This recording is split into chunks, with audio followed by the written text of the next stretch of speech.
Pessoal, não vamos esquecer de acionar o sino. Olá, combatentes do canal Arte da Guerra. No vídeo de hoje nós vamos bater um papo sobre medicina de combate, tá? Sobre os ferimentos mais comuns, cadeia de evacuação, enfim, como o combatente é tratado no campo de batalha. Esse vídeo foi uma das raras parcerias que o canal fez, tá? Nós estamos fazendo o vídeo, tá? Concomitantemente com o canal do Luciano Silva. O Luciano, ele é especialista em armas brancas, então ele tem um canal muito bom que é parceiro desde que o canal Arte da Guerra começou lá atrás, tá? Eu gosto muito do Luciano, ele é uma pessoa bem técnica. E ele fala de um ferimento que um soldado francês sofreu nas guerras napoleônicas, né? Ele teve um corte profundo no rosto, fraturou, cortou inclusive a mandíbula, foi um golpe de sabre, mas ainda sobreviveu por quase 2 meses. Então eu vou falar desse ferimento, vou falar primeiro de medicina de combate, depois eu vou encerrar falando do ferimento. Em seguida eu vou deixar o link do canal do Luciano Silva, vocês vão lá e deem uma olhadinha, porque vale a pena, se inscrevam no canal do Luciano e compartilhem. Vamos ao nosso vídeo de hoje então. Bom, gente, vocês estão vendo aí, é o Hospital Militar de Landstuhl, na Alemanha. É o maior hospital militar dos Estados Unidos fora do território americano, tá? E nesse hospital são tratados os feridos americanos que vêm, além de, lógico, de outros casos, mas principalmente os feridos americanos graves que vêm que são evacuados do Afeganistão e do Iraque. Bom, o hospital é apoiado pela base aérea de Ramstein, também na Alemanha, então todo militar que foi ferido no Afeganistão ou no Iraque, eles colocam num jato, encaminham para Ramstein, lá ele será tratado, para Ramstein não, para Landstuhl, né, e via Ramstein, lá ele será tratado. Se não tiver como resolver o problema aí, eles enviam para os Estados Unidos. Mas o fato é o seguinte, gente, o que é importante saber? Se o militar chegar em Landstuhl, dificilmente ele vai morrer. Ele pode ficar com graves sequelas, mas a possibilidade dele sobreviver é altíssima. E agora nós vamos ver como se chegou nisso, nesse padrão de excelência. Bom, essa foto aí é da Guerra Civil dos Estados Unidos, né? Feridos ou mortos abandonados no campo de batalha. O fato é o seguinte, gente, era um espetáculo triste de se ver, tá? O pós-batalha, porque muita gente morta, né? Os feridos agonizando. Isso aí foi mais ou menos, começou a evoluir com o exército francês, que eles criaram um sistema de triagem. Como é que é o sistema de triagem? Os médicos militares, ajudados pelos enfermeiros, eles separam aqueles feridos que têm melhor condição de serem tratados. Parece um raciocínio perverso, mas não é. Às vezes alguém que tem um ferimento terrível no abdômen, aí, por exemplo, que já começou a infeccionar, o médico sabe que a possibilidade desse combatente ser salvo é pequena. Então compensa mais tratar alguém que tem um ferimento na perna ou no braço aí, que você vai ter condições realmente de salvá-lo no local. E uma vez direcionado os esforços para esse combatente, você tenta tratar aqueles mais graves. Infelizmente é um raciocínio de combate, porque você vai salvar a vida desse combatente, né, que ele poderá voltar a lutar, ao passo que o outro ali provavelmente, né, as chances são bem remotas, além do que os recursos, né, logísticos, médicos e mesmo de pessoal, né, especializado são limitados. Bom, aí vocês veem um soldado americano sendo amputado durante a Guerra Civil, né? Eles já tinham, principalmente a União, já tinha bastante anestésico. Eles usavam o éter sulfúrico, que começou a ser empregado em 1846, ou cloroforme, que começou a ser empregado em 1832.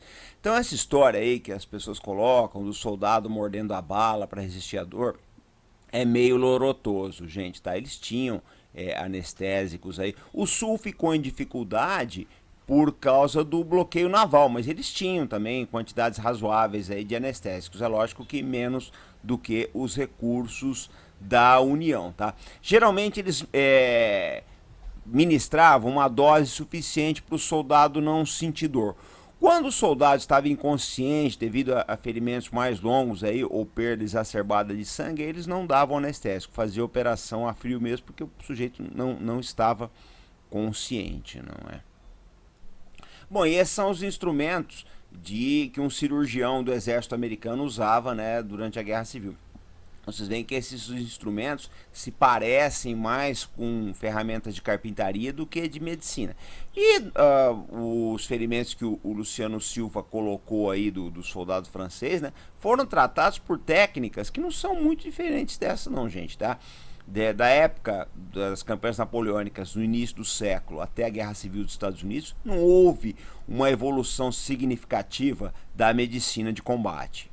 Essa cena também é da Guerra Civil dos Estados Unidos, né? Vocês veem a quantidade de pés amputados aí, era muito comum naquela época, gente, pés e pernas, tá? Por quê? Porque não tinha um tratamento reparatório, eles não conseguiam lidar com a infecção, tá? Então, na dúvida, ia e tirava. O fato é que o médico pouca coisa podia fazer. Chegava, olhava, via que estava gangrenando, ia lá e amputava, né? Então, era realmente um espetáculo dantesco, era triste de se ver um hospital de campanha, um hospital de sangue. E aí vocês veem um soldado americano, né, que ele sobreviveu a um ferimento no rosto, né? Então não tinha na época cirurgia plástica como nós temos hoje, mesmo com as cirurgias de hoje, gente, é uma coisa meio triste, tá? Alguém que tomou um tiro no rosto aí, ou se ele foi ferido por estilhaços aí, mesmo hoje a medicina ainda pena para dar uma vida normal para essas pessoas. Então, é interessante vocês verem essas fotos para começar a entender que guerra não é videogame, as pessoas morrem e são feridas. Bom, vocês tiveram uma ideia de como era a medicina de combate no século XIX, né? As coisas começam a mudar, por incrível que pareça, houve uma revolução na medicina no século XIX, no final do século XIX, que foi por isso, um negócio incrível de dizer, lavar as mãos. Até aquela época, aconteceu o seguinte, né? O mesmo médico que fazia uma necrópsia, ele fazia um parto. E eles começaram a ver o seguinte, que tinha uma mortalidade infantil muito grande. Até que alguém teve uma ideia, precisa lavar as mãos, gente, precisa desinfetar as mãos. Com esse processo de lavagem, de desinfecção das mãos e instrumentos cirúrgicos, começou a diminuir a taxa de infecção nos hospitais, aumentou a possibilidade de sobrevivência. Na Guerra Civil Espanhola começa a aparecer uma coisa importante, que é a transfusão de sangue. Eles tinham condição de refrigerar o sangue coletado, né, e poderiam fazer transfusões. E na Segunda Guerra Mundial, mais especificamente do teatro de Burma, né, que hoje é Myanmar, os americanos começaram a fazer medevac, evacuação aeromédica de helicópteros, né? Isso foi bastante frequente na Guerra da Coreia, e depois da Guerra do Vietnã a possibilidade de sobrevivência aumentou bastante, até chegar no cenário que nós temos hoje aí, que se você recebeu os primeiros tratamentos no campo de batalha e foi evacuado para um hospital maior, né, tipo esse de Landstuhl dos americanos aí, a possibilidade de você sobreviver é alta.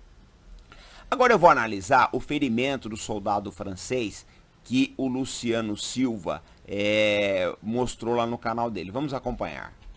Bom, essa aí então é a cova coletiva que foi achada recentemente em Kaliningrado, na Rússia, né? E provavelmente trata-se de soldados franceses do Grande Armée de Napoleão que invadiu a Rússia em 1812, né? E um desses soldados, né, os esqueletos estavam aí bem conservados, inclusive com peças de uniforme, moedas, etc. E um desses soldados tem um ferimento curioso, que é esse que nós vamos mostrar agora para vocês.